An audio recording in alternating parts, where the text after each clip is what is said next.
J'ai le plaisir d'accueillir aujourd'hui comme sponsor du podcast la jolie marque savoyarde fondée par un naturopathe il y a 20 ans, le laboratoire Phytema, expert capillaire, traitant, naturel et bio. Pour moi, le résultat est tout aussi important que la sensorialité et leurs soins sont un délice en plus d'être efficaces. Phytema nous présente aujourd'hui Jour 1, leur marque Phy, créée cet été pour les magasins bio, pour aller encore plus loin et proposer un soin efficace dans des contenants en carton qui permettent de diminuer de 70% la qualité de plastique par rapport aux flacons classiques. Ils sont certifiés Cosmos Organique, Vegan, Cruelty Free et comme Métamorphose, ils sont membres du 1% pour la planète. Alors bénéficiez de 20% de réduction avec le code ANNE20 sur le site jour1 avec un chiffre jour1.fr. Merci infiniment à eux.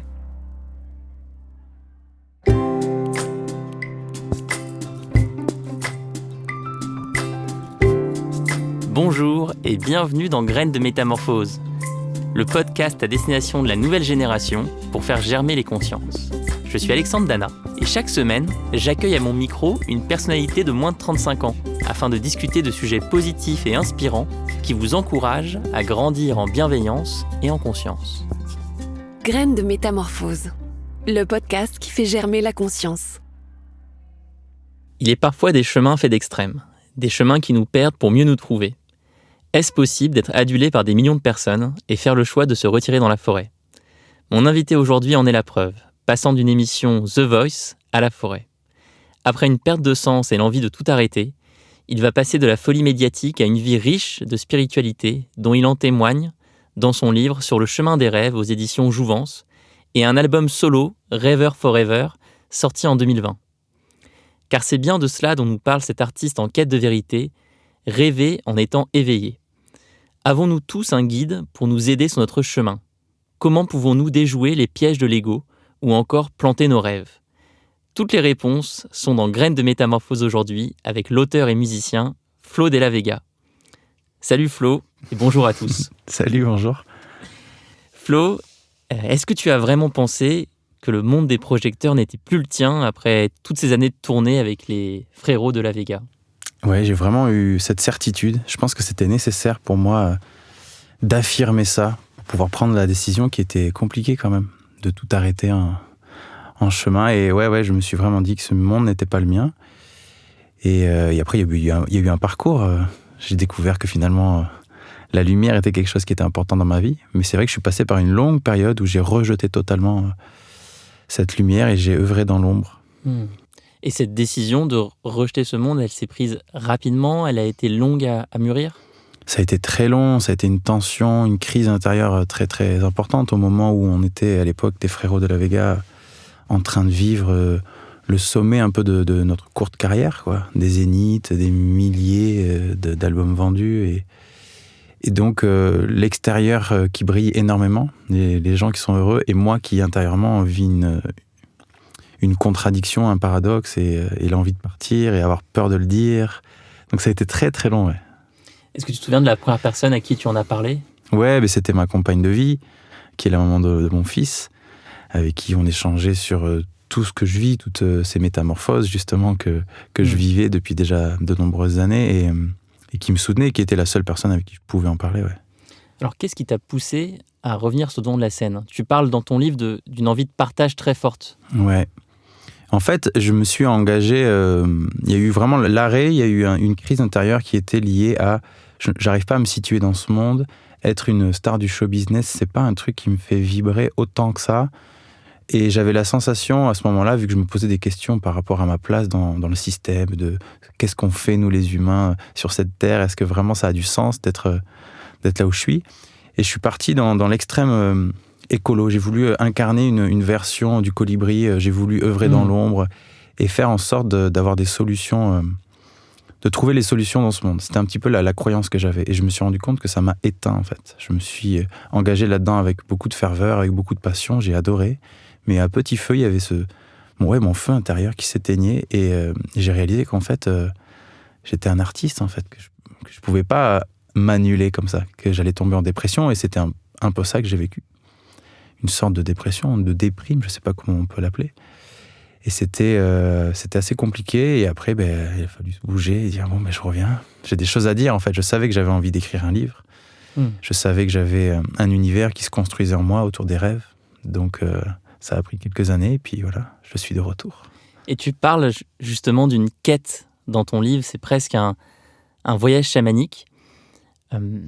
Tu écris « Afin de continuer le partage et de créer du lien, d'activer ce mouvement d'éveil à partir de mon regard, d'être un repère parmi tant d'autres et de participer à cette ascension collective qui nous concerne tous et qui mène chacun d'entre nous dans les profondeurs de l'existence. » Ça a l'air d'être très important pour toi de partager ces expériences introspectives.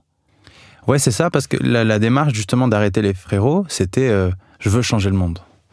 Je constate qu'il y a un truc qui fonctionne pas bien dans ce monde et je veux faire du bien. Donc, dans un premier temps, je me suis dit c'est au travers du retour à la Terre que je vais le trouver, que je vais trouver ces réponses. Et en fin de compte, l'éveil de ma propre conscience et la compréhension un petit peu de qui je suis et des choses qui nous traversent, nous les humains, je me suis dit que c'était ça, en fait, le fond du problème, entre guillemets.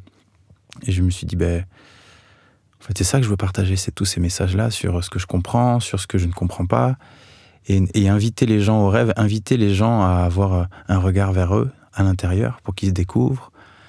Parce que le monde de demain, tel qu'on le rêve, je pense qu'il est fait de gens qui sont centrés, qui sont alignés sur eux, qui vivent leurs rêves, qui sont dans cette espèce de quête d'eux-mêmes. En tout cas, quand moi je croise des gens qui sont dans cette démarche, il y a une vraie lumière qui émane, et c'est hyper inspirant de croiser sans cesse des gens qui justement sont dans cette démarche. Et cette démarche, comme l'explique le titre de ton livre, elle part des rêves. Ton livre s'intitule « Sur le chemin des rêves ». De quels rêves on parle ? Ouais, il y a plein. Justement, je prends un petit temps au début du livre pour expliquer qu'il y a plusieurs nuances dans le rêve. Il y a le rêve de la nuit, dont je ne parle pas du tout. Je parle du fait que, en fait, la réalité dans laquelle on vit est une illusion, en quelque sorte. C'est-à-dire qu'on vit tous au travers de notre prisme, au travers de notre mental, qui est le fruit d'une construction, qui est liée à notre existence, qui est liée à nos croyances, à nos traumas, à nos mémoires collectives, qu'elles soient liées à notre genre, à notre nationalité. Et donc, que tout ça construit une espèce de prisme qui fait que notre réalité est tout le temps modifiée. Elle n'est pas réelle, en fait. Et ça, c'était des lectures chamaniques qui m'avaient amené à cette compréhension sur le fait que, en fait, la vie n'est qu'une illusion. Et si j'arrive à changer cette illusion, si j'arrive à changer cette projection, je change ma réalité. Et donc, le rêve, c'était ça, là-bas. C'était changer cette projection pour changer ma réalité. Et devenir un rêveur libre, qui n'est plus sous l'influence des inconscients collectifs, qui reprend son pouvoir sur sa créativité, qui se connaît et qui avance vers un rêve authentique. C'était ça l'idée. Est-ce que pour toi, certaines personnes naissent avec une connexion plus forte que d'autres à leur rêve authentique ? Je sais pas. Moi, la croyance que j'ai, c'est que je pense qu'on vient sur Terre avec quelque chose d'important à vivre. On a quelque chose qui vibre en nous. On est tous différents, on a tous des affinités, on a tous des choses qui nous sont propres. Et j'ai l'impression que la construction qu'on a de l'enfant jusqu'à l'adolescent, jusqu'à l'adulte, crée des capes, des voiles qui nous empêchent souvent de nous reconnecter à cette essence qui est là, peut-être. Alors, il y en a qui disent l'âme. Moi, je ne sais pas comment l'appeler parce que... Tu parles d'enfant intérieur. Je parle de l'enfant intérieur, en fait, parce que j'ai la sensation que cette lumière, elle est là depuis toujours. Et que c'est juste, voilà, comme je disais, les constructions, la mémoire qui fait qu'on a un mental, j'appelle ça dans le livre le monde des rêves, le monde des illusions, qui vient finalement nous enfermer, et que le défi, ce serait de réussir à enlever voile après voile pour se reconnecter à cette lumière intérieure et revenir à ce qu'on a toujours été. Moi, quand je me plonge dans mon enfance, je vois qu'en fait, il y avait ce désir d'être dans la lumière, je vois qu'il y avait cette envie d'avoir une audience, alors que j'étais quelqu'un de très timide, donc c'était très paradoxal. Jamais j'aurais imaginé finalement le devenir, ce que je suis en fait. Mais le jour où j'ai décidé de sauter, de passer par-dessus cette croyance, poum, il y a un truc qui s'est ouvert. Tu parles justement de voyage dans ton livre. Est-ce que tu peux nous raconter ton premier voyage ? Tu parles du vrai voyage ? Oui. Voyage à l'étranger ? Mon premier voyage, c'était au Sri Lanka. C'était la première fois que je sortais de France, et c'était rempli d'émotions, de peur, il y a eu plein de choses. C'était une belle découverte. Le maître des rêves tient une place très importante dans ton livre. Est-ce que tu peux nous décrire ce maître des rêves ? Ouais. Alors, le maître des rêves, c'est ma version augmentée, c'est ma version mystique, c'est ma version lumineuse, c'est mon guide un petit peu. Et au final, c'est ma voix intérieure, c'est mon intuition, c'est un petit peu la voix de mon cœur, la voix de mon âme. Et il se trouve que quand j'ai commencé à penser à ce livre, je faisais des croquis, je dessinais et j'ai dessiné ce maître des rêves là qui était une version de moi vraiment un peu plus mystique. Il a un chapeau qui ressemble à un champignon, il a un style particulier. Et à partir de là, j'ai créé vraiment une relation avec ce maître des rêves qui, ni plus ni moins que ma voix intérieure. Et donc j'avais tous les matins pour habitude d'écrire et d'avancer dans mon cheminement, de me poser des questions. Et très souvent, j'avais comme un canal qui s'ouvrait et boum, j'écrivais des poèmes, j'écrivais des choses comme ça d'une traite. Et de nombreuses parties de ce livre ont été écrites comme ça. Et j'avais vraiment la sensation d'avoir une entité qui est en moi, finalement, et qui venait me dicter un petit peu sa sagesse, entre guillemets. Et donc, je l'ai appelé le maître des rêves. Et on peut trouver d'ailleurs dans ton livre les croquis du maître des rêves. Ouais, exactement. Que tu as dessiné. Alors, on a évoqué l'enfant. Est-ce que tu irais jusqu'à dire que nos rêves sont toujours coincés dans l'enfance ? Alors, je ne sais pas si tous les rêves sont enfouis dans cette enfance. En tout cas, j'ai l'impression qu'il y a une graine qui va impulser tous ces autres rêves. Moi, ça a été... le grand défi, c'était ce rapport à la timidité et à l'exposition. J'ai eu l'impression que dans l'enfance, il s'est créé cette étiquette de timide qui m'a énormément renfermé pendant de nombreuses années, jusqu'à 20 ans à peu près. Et une fois que, boum, elle a germé, tous les autres rêves se sont enchaînés avec beaucoup de fluidité.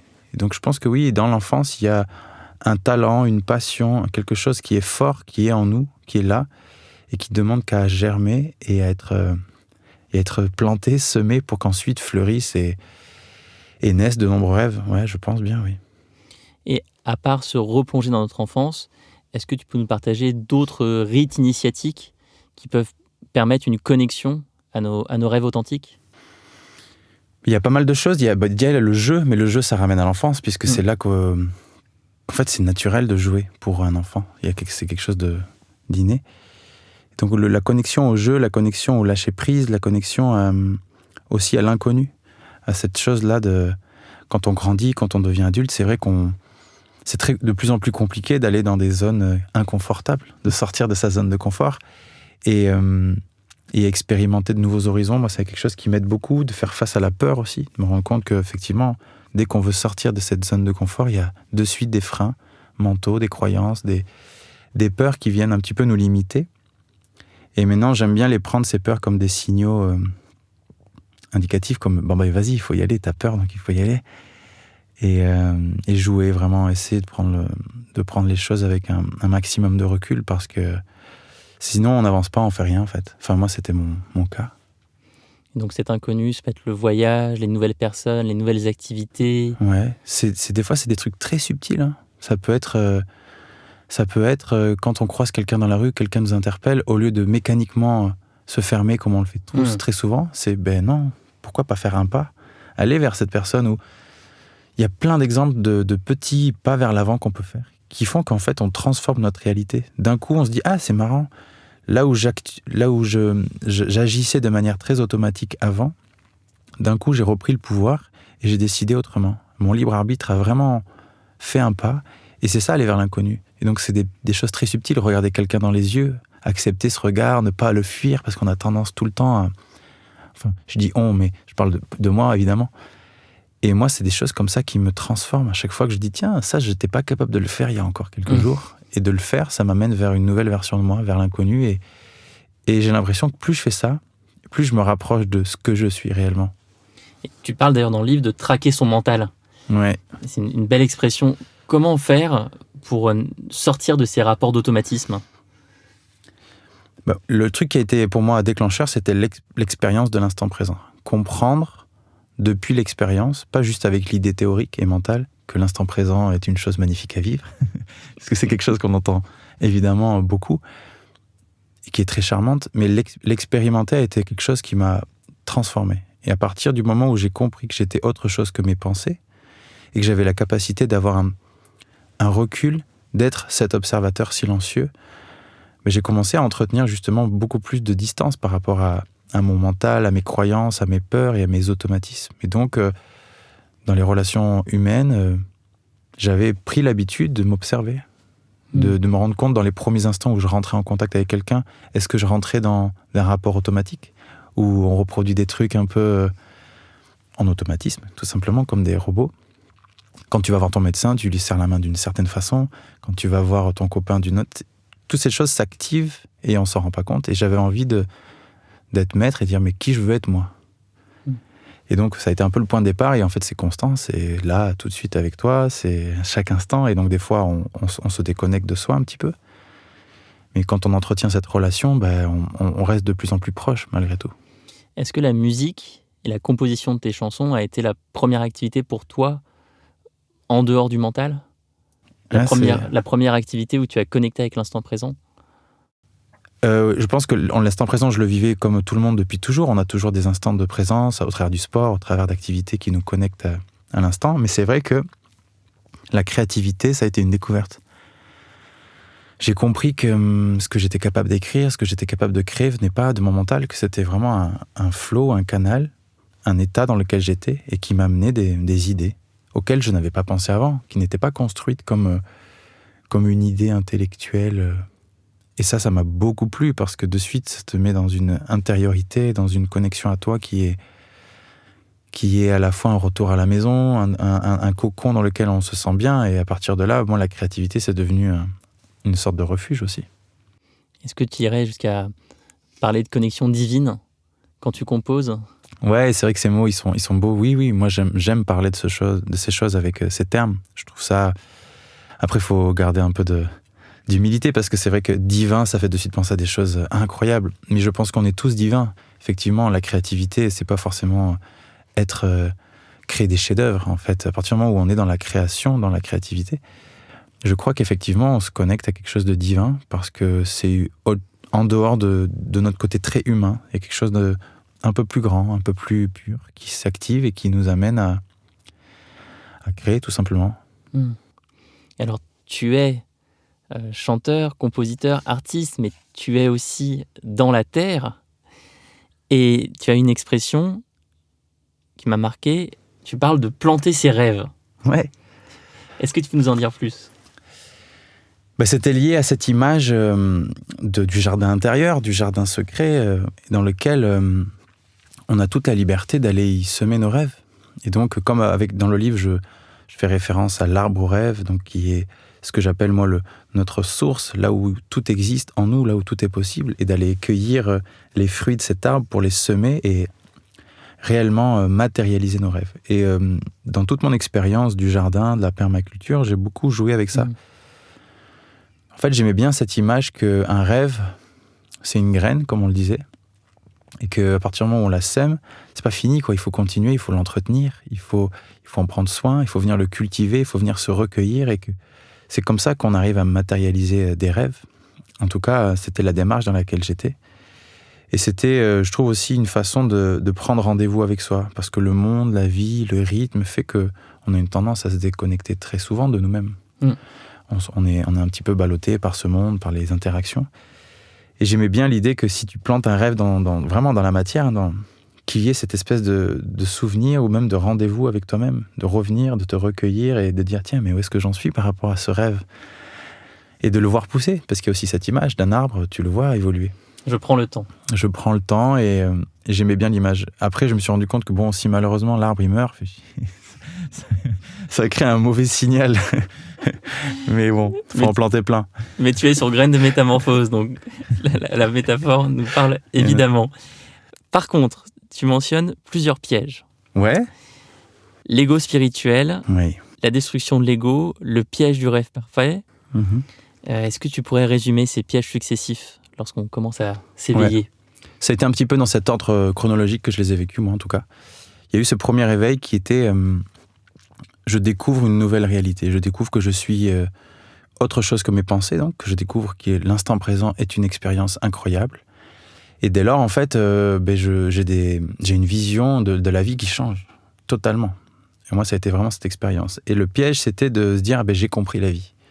Parce qu'en fait, souvent, on vit une expérience qui est en dehors du mental, qui est de l'ordre énergétique. C'est notre âme qui vibre. Enfin, je ne sais pas comment le traduire. Et le mental, lui, il a vu ça. Donc, il récupère cette info pour recréer une illusion et nous réenfermer dans quelque chose d'égocentré et tout ça. Et ça, c'était un piège dans lequel je me suis fait avoir, comme je pense tous les gens qui passent par là. Et j'ai l'impression que c'était la première étape. C'était de se rendre compte que l'éveil n'est jamais acquis. On n'est pas éveillé et ça y est, c'est pas on-off. Ça y est, je suis un être illuminé. Ça n'existe pas, je crois. Et que c'est un cheminement. C'est quelque chose qui est sans fin. Et des fois, il y a de l'expansion et parfois, on revient à notre état le plus somnambule, comme je le dis, à notre état le plus inconscient, le plus automatique. Et ça m'a fait du bien de me dire ça. Parce que je dis, ok, c'est une quête. Allez, on s'engage, c'est parti. Et souvent, le risque, c'est de rester à cette première étape, parce que l'engagement fait peur aussi. Et ensuite, il y a, du coup, le deuxième piège, c'était traquer le mental, le détruire. Parce que justement, quand tu te rends compte que ton mental va toujours revenir à la charge, il y a un réflexe qui est de je vais l'avoir, c'est moi qui vais gagner. Et de me rendre compte que cette voix qui dit je vais le gagner, c'est le mental. Donc c'est comme s'il y avait un dédoublement de la voix du mental qui se crée deux entités, celle qui est spirituelle, celle qui est... Et donc ça, encore un nouveau piège qui était très subtil et qui était super intéressant. Et puis après, je parle effectivement de rêver, parce que quand on commence à déconstruire son mental, quand on commence à se connecter à son authenticité, on se dit, je vais du coup entreprendre et créer ma vie de rêve autour de ce que je suis, autour de ma passion, autour de quelque chose qui a du sens pour le monde, pour les autres. On veut tout mettre en lien. Le piège du rêve parfait. Le piège du rêve parfait. Et ça a été ça, moi, mon piège, c'était de me dire, ok, le monde va mal, il y a un constat, je vais y répondre, et je vais le rêver en grand. Donc je vais incarner cet extrémisme, et j'ai rêvé que j'allais devenir justement cet écolo décroissant qui vit en autonomie, qui crée son festival alternatif avec son école alternative, qui fait tout bien et qui finalement fait rien parce que c'est trop. Et surtout, c'est trop à moi. Tu vois ce que je veux dire ? C'est que le rêve poussé à outrance m'a amené aussi à me déconnecter de « mais en fait, je suis qui, moi ?» J'avais positionné mon regard sur quelque chose d'extérieur à moi qui était très charmant, qui était très beau et qui, effectivement, je pense, est une belle vision de vouloir résoudre des problèmes, etc. Mais moi, ça m'a déconnecté de qui je suis. Et je me suis rendu compte que ce qui est important, c'est pas de planter des arbres, d'être décroissant ou quoi que ce soit. C'était pourquoi tu le fais, en fait. C'est la raison qui t'amène à le faire. S'il n'y a pas de plaisir, s'il n'y a pas d'harmonie, s'il n'y a pas d'alignement, c'est pas la bonne idée. C'est mon constat. Tu parles de ta compagne, oui. Natalia Doko, avec qui tu as réalisé une partie de ce trajet, de cette quête. Oui. Est-ce indispensable d'avoir un camarade, un compagnon de route, son compagnon ou sa compagne, quand on s'aventure dans un tel éveil ? Je pense qu'on ne peut pas se dissocier des gens. J'ai l'impression que tout seul, on fait du chemin. Il y a une phrase comme ça qui dit « tout seul, on va plus vite, mais ensemble, on va plus loin ». Et en fait, si tu te confrontes pas à la réalité sociale et aux autres, c'est vrai que tu restes un petit peu dans cette bulle, tu continues de tourner en rond et le couple est quelque chose de très intense parce qu'on est confronté sans cesse au miroir de l'autre, à ce qui nous renvoie, à nos traumas, à nos blessures, à ce compromis que l'on fait, à cette vie à deux. Et c'est forcément un terrain dans lequel on a beaucoup à déconstruire, beaucoup à travailler, parce que c'est là que s'active aussi beaucoup d'inconscient, beaucoup de choses qui sont d'avant. Et pour moi, ça a été... moi, je me suis transformé dans cette relation, au travers de cette relation, grâce à ce qu'on a créé ensemble, parce qu'on était vraiment unis là-dedans. Et ça a été incroyable, ouais. Et tu parles aussi de ton enfant dans le livre. Et j'aimerais te demander si tes enfants sont aussi un miroir. Lui, c'est le miroir le plus exigeant, pour le coup, mon fils. Dans le sens où il me ramène à une réalité très très dure par rapport à ce que je suis dans l'instant. C'est-à-dire que quand je ne suis pas connecté, que je ne suis pas avec lui, ça crée quelque chose de très intense. Il le sent. Il le sent. Plus que n'importe qui. J'ai beau lui dire des choses, si je ne suis pas là, il n'y a pas d'interaction et c'est très chaotique, c'est très compliqué. Au-delà de ça, ça renvoie aussi à notre propre enfance. Les blessures de notre enfance, on les revit quelque part. Ça m'a renvoyé aussi à cette réalité que pour être un bon papa, comment on fait, tu vois ? Et j'ai l'impression que lui, il me pousse à devenir qui je suis, en fait. C'est-à-dire je le dis dans le livre, c'est plutôt que de me dire, moi, ce que je dois faire, toi, découvre-toi déjà et va au bout de qui tu es. Et tu seras mon meilleur exemple, en fait, en tant que père. Parce que si t'as C'est ça, le risque de la parentalité, c'est de reproduire encore des schémas. Parce qu'on ne connaît pas, on ne sait pas faire, on découvre, et on va reproduire un peu les schémas de nos parents, ou les schémas du New Age, ou les schémas de telle philosophie, etc., etc. Mais finalement, on ne se découvre pas soi. On ne fait que se rassurer. Et la parentalité m'oblige à assumer ce que je veux être. Et c'est souvent dur. Et outre ta compagne et ton enfant, la nature semble avoir joué un rôle décisif dans cette quête. Est-ce que tu as toujours eu ce lien avec la nature ? Comment il a évolué avec le temps ? La nature, ouais, elle a toujours été très proche de moi depuis mon enfance, mais c'était comme une normalité. Je vivais près de l'océan, il y avait de la forêt qui était pas loin. Donc, pour aller au collège, je traversais une forêt à vélo. C'était mon quotidien. Je me posais pas la question. Ensuite, après avoir vécu la vie un peu plus urbaine, et ce retour à la nature a été vraiment une vraie découverte parce que je suis allé en profondeur. Je me suis isolé. Je n'étais que dans la nature, seul, la plupart du temps en famille, mais j'ai vécu toutes les saisons, j'ai vécu vraiment toutes les nuances de cette nature, et j'y ai découvert effectivement plein de choses.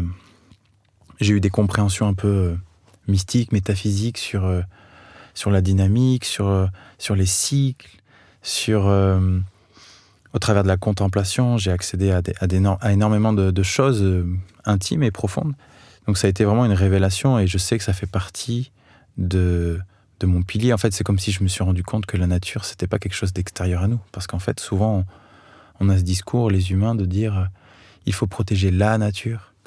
Il faut préserver comme si la nature était quelque chose d'extérieur et que nous, les humains, on était ailleurs, au-dessus. En fait, j'ai réalisé que j'étais la nature, je suis la nature, et quand on se connecte à elle, et au-delà de la comprendre, elle, on se comprend mieux soi. Il y a des choses qui sont dures à accepter, mais les cycles notamment, le fait qu'on ne peut pas toujours être en haut, que c'est normal d'être en bas, qu'il y a des moments de lumineux, des moments obscurs, sombres. Ça, c'était très intéressant. Il y avait plein de choses encore. On fait partie du vivant. Ouais.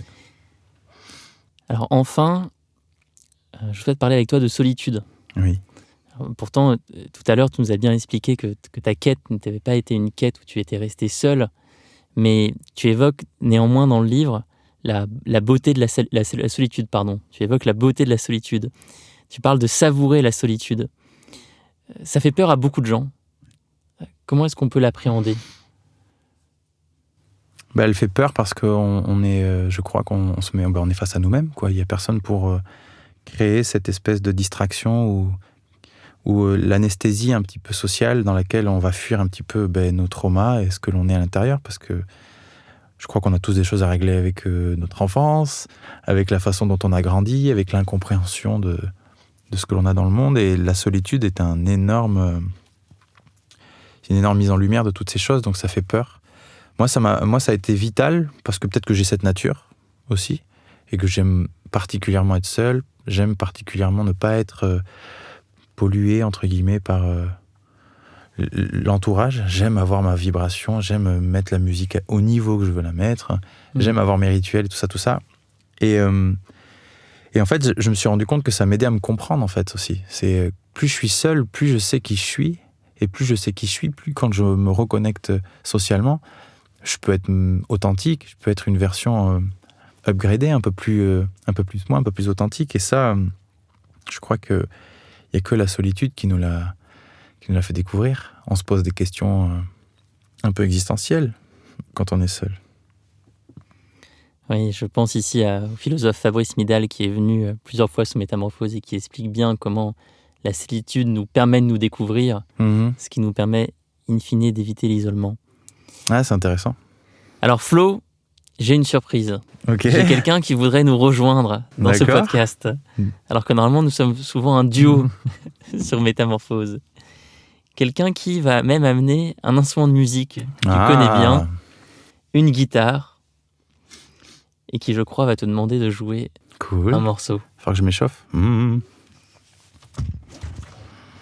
Bienvenue Anne. Bonjour. Bonjour Flo, bonjour Alex. Ça va ? C'est trop cool de vous retrouver dans le studio de Métamorphose, de Graines de Métamorphose. Tu es la bienvenue. Cette petite incursion. Alors Flo, merci d'être avec nous aujourd'hui. Tu sais qu'on a kiffé, on adore ton livre. Merci. Voilà, et là je viens d'écouter votre interview et c'était juste une merveille. On avait presque les yeux fermés dans le studio de Métamorphose et de Graines de Métamorphose en vous écoutant tous les deux. C'était, il y avait quelque chose de musical aussi de vous écouter. Et j'avais envie de te proposer, si tu étais d'accord, de nous jouer peut-être un nouveau morceau de cette renaissance aussi avec la musique dont tu parlais dans cette interview. Alors je te passe la guitare et puis évidemment tu vas t'échauffer et puis après ce sera parti. 3, 4.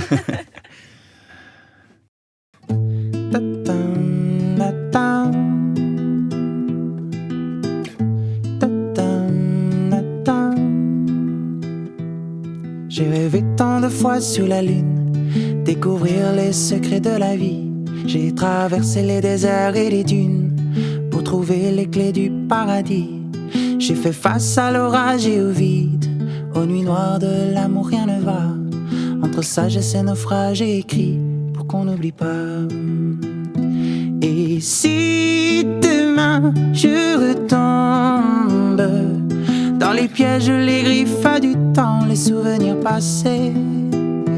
Et si demain je replonge, je revivrai chaque instant de vie pour ne jamais oublier, non, jamais oublier, non, ne jamais oublier.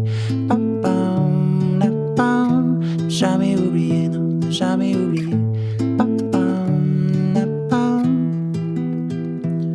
Sur le chemin des rêves, j'ai appris à me perdre pour me rapprocher de moi, à jouer, à danser sous la pluie, honorer ce qui vibre au fond de moi. Et chaque histoire et chaque instant de vie, chaque expérience m'amène à croire au mystère et au secret de la vie et tout ce qu'on ne peut pas voir. Et si demain je retombe dans les pièges, les griffes du temps, les souvenirs passés. Et si demain je replonge, je redirai merci à la vie pour tout ce que j'ai trouvé.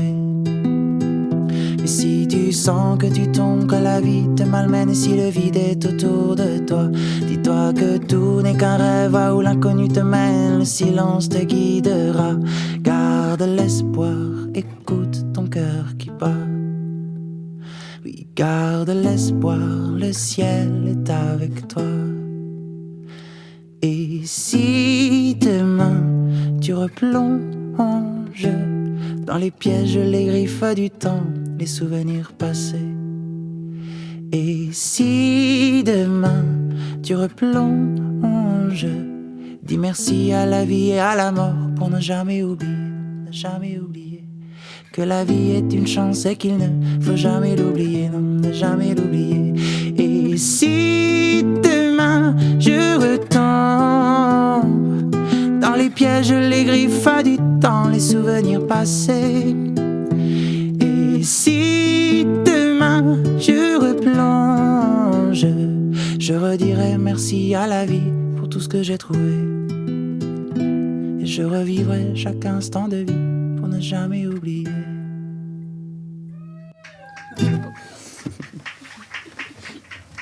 Merci. Un très grand merci Flo Della Vega d'être venu dans Graines de Métamorphose pour nous raconter ton chemin.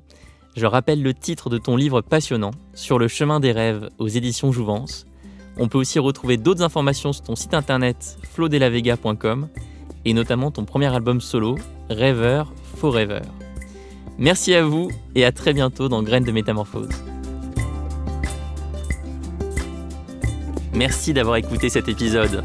S'il vous a plu, n'hésitez pas à aller vous abonner directement au podcast sur votre plateforme d'écoute préférée. Il vous suffit de taper Graines de Métamorphose dans la barre de recherche pour le retrouver.